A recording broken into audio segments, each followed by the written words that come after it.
C'est officiel maintenant, Disney+ va être lancé le 24 mars, ça devait être le 31 mais ils ont avancé d'une semaine. Disney+, c'est la plateforme du groupe Disney qui va contenir à la fois le catalogue de Disney et des licences Disney, c'est-à-dire qu'il n'y a pas que Disney, il y a Marvel, il y a Star Wars, il y a les films de la Fox, du studio Pixar et des nouveautés qui seront réservées à la plateforme.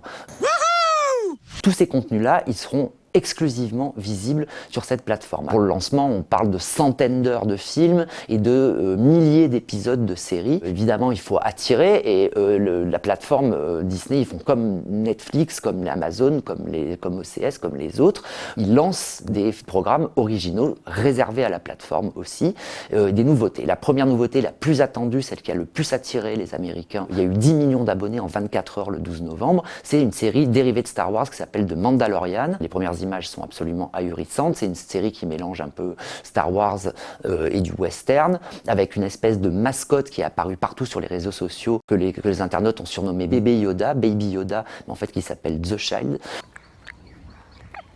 A priori, à raison d'un épisode par semaine pour les nouveautés, pas pour les classiques, mais pour les nouveautés. Et puis, il y a plein de choses qui vont arriver plus tard.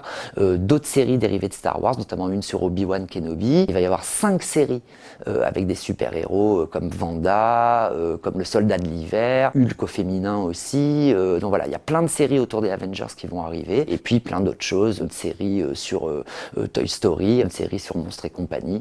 Voilà, donc c'est l'offre Disney+, ça va être extrêmement riche.